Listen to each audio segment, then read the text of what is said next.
আচ্ছা বলো, রাখির দিন আর ভালো কিছু রান্না করব না তা কি হয়? স্কুল ছুটি, মেয়ের স্কুল ছুটি, বাড়িতে সবাই একসাথে রয়েছি। একটা স্পেশাল কিছু না বানালে নিজের রাখিটা ভালো করে কাটবেই না। তাই ভাবলাম আজকে একটু অন্যরকম রান্না করি।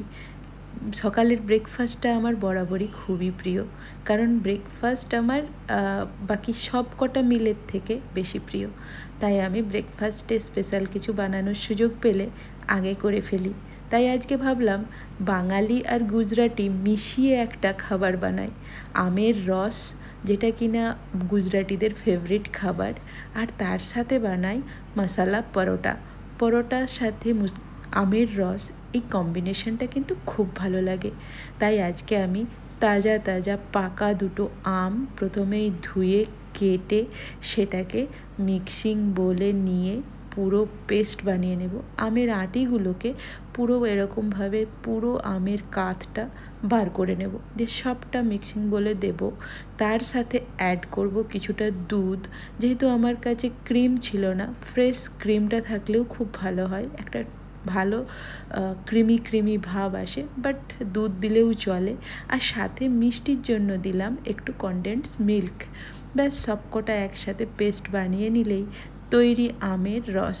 এই আমের রস কিন্তু গুজরাটে খুব প্রিয় এবং গুজরাটদের একটা পছন্দের খাবার। আর তার সাথে বানালাম মশালা পরোটা। মশালা পরোটা মানে কালো জিরে, সাদা জিরে, কসুরি মেথি, চিলি ফ্লেক্স সব একসাথে নুন দিয়ে মেখে রেখেছিলাম। আটাটা মেখে রেখে বেশ কিছুক্ষণ তেল দিয়ে ঢাকা রেখেছিলাম। তাহলে এই তেল মেখে ঢাকা দিয়ে রাখলে বেশ ক্রিস্পি ক্রিস্পি, বেশ সুন্দর একটা ভালো পরোটা তৈরি হয়। প্রথমে এইটাকে মেখে নিয়ে বেশ খানিকক্ষণ ঢাকা দিয়ে রেখেছিলাম। তারপর বেলে নিলাম পরোটাগুলো তিন কোনা করে। তিন কোনা পরোটা আমার সবথেকে বেশি প্রিয়। গোল পরোটা তো বানানোই যায়, বাট তিন কোনা পরোটার একটা আলাদা আমেজ রয়েছে, যেটা কিনা পরোটা ফিলিংটা বাড়িয়ে দেয়। পরোটাগুলো বেলে নিলাম। আগে এই তিন কোনা পরোটা বানাতে গিয়ে ইন্ডিয়ার ম্যাপ বানিয়ে ফেলতাম। যাই হোক, এখন অনেকটা উন্নতি হয়েছে, বেশ ভালোই বানাতে পারি। ব্যাস সেটাকে কম তেলে, আজকে আর ঘিয়ে ভাজবো না, কম তেলে এটাকে আস্তে আস্তে করে ভেজে নেব।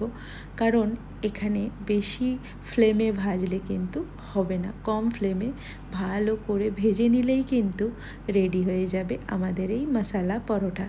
এই কম্বিনেশনটা আমি অনেকবার শুনেছি, খেতে খুব ভালো লাগে, বাট এটা কিন্তু আমার ফার্স্ট ট্রাই। তো এইভাবে পরোটাগুলো সব ভেজে নিলাম, আর তার সাথে আমের রসটা তো আগেই রেডি করে রেখেছিলাম।